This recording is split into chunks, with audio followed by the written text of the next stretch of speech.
Good day and welcome to lesson number 6, Writing a Concept Paper. For this lesson, we have the following objectives. At the end of the lesson, you will be able to define a concept, differentiate the different approaches to explaining a concept, and determine the use of a concept paper.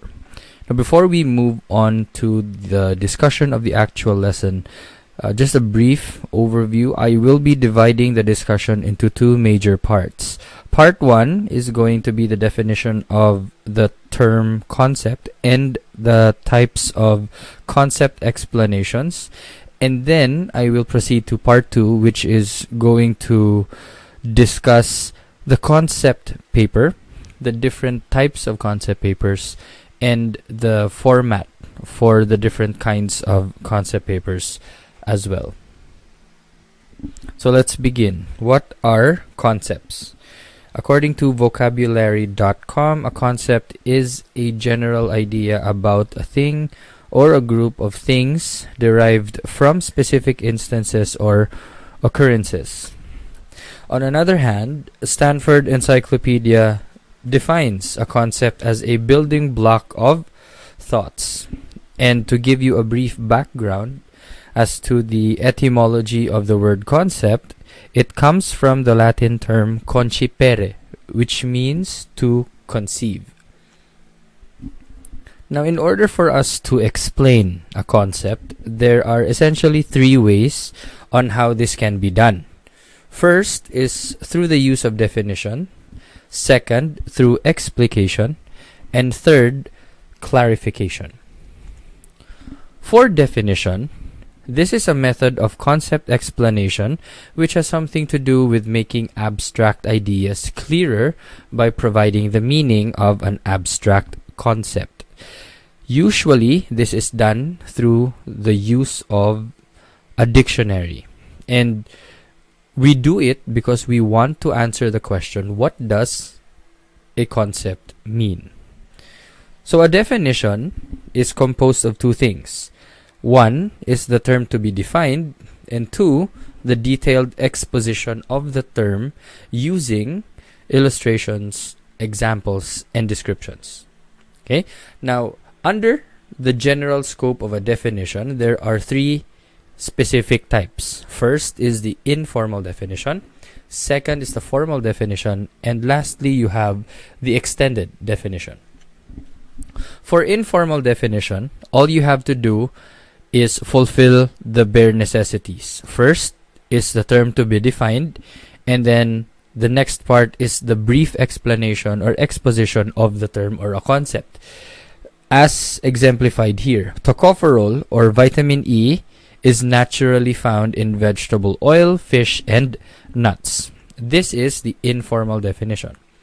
But when we step it up and transform it into a formal definition, we include the term to be defined, the general category of the term where it belongs, and add the quality that makes that item or term unique from other items in the same category. As an example, vitamin E is a light yellow, fat-soluble vitamin that acts as an antioxidant. As you can see in the example, it is color-coded. The term to be defined is vitamin. Okay, this is the exposition. Blue or genus, the general category of the term, is antioxidant.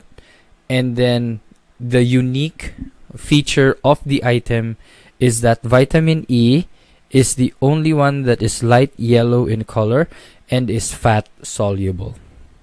Okay. Stepping it up further, when we create an extended definition, this is now a more complicated form because we are going to combine the informal and formal definitions as well as add other entries such as comparisons, contrasts, narrations, descriptions, etc.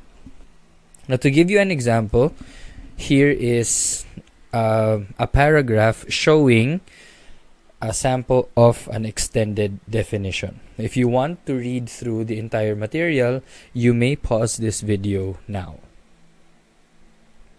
Okay, moving on. We have explication. Now, explication is a method of explanation used mainly for literary criticism.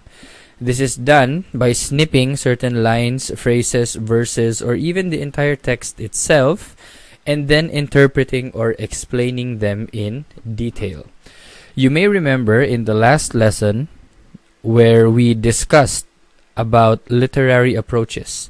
You may use one, two, or even all of the approaches in order for you to explicate these lines, phrases, verses, or even the entire text itself. Okay, so this type of concept explanation is focused mainly on your interpretation or explanation of a text based on a literary approach. If you want to read a sample poem explication, you may access the link that I have provided down below.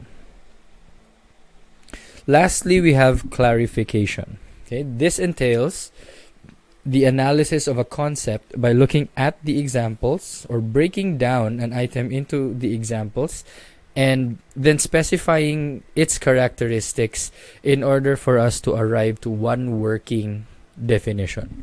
So in simpler terms, you take a concept, break it down into its components, and then explain those components.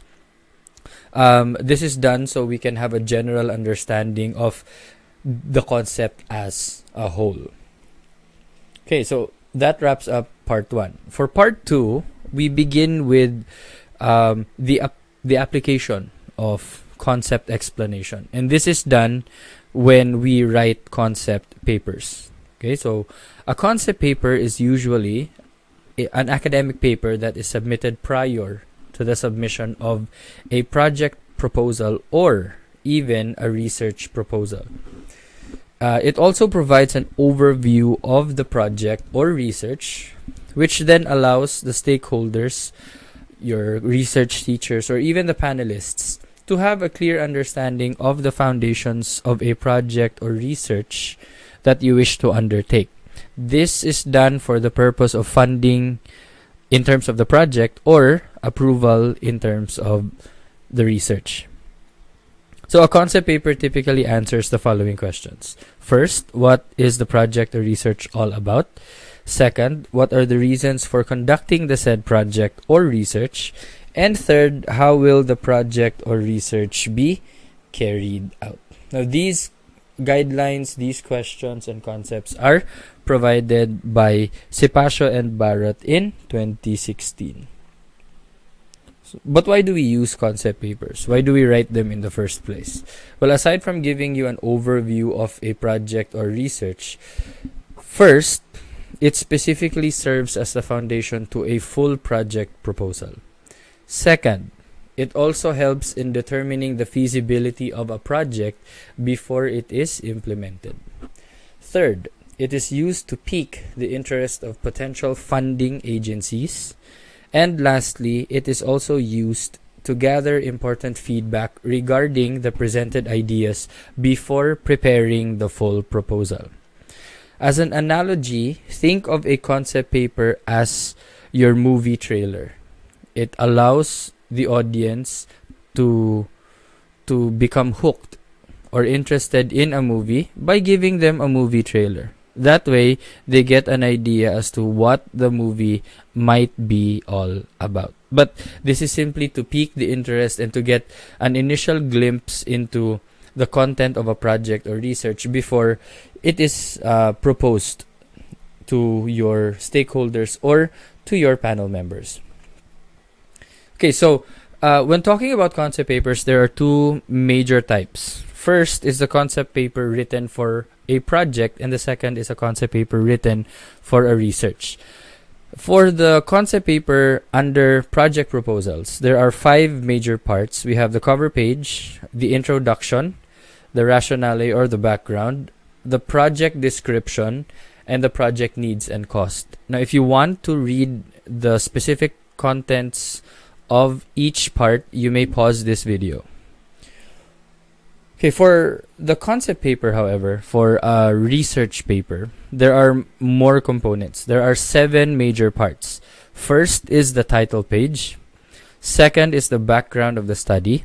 Third is the preliminary literature review. Fourth is the statement of the problem or of the objectives.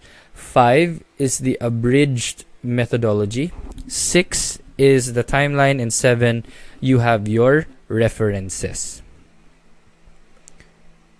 Okay, I believe that we have gone through the following objectives. We have defined what a concept is.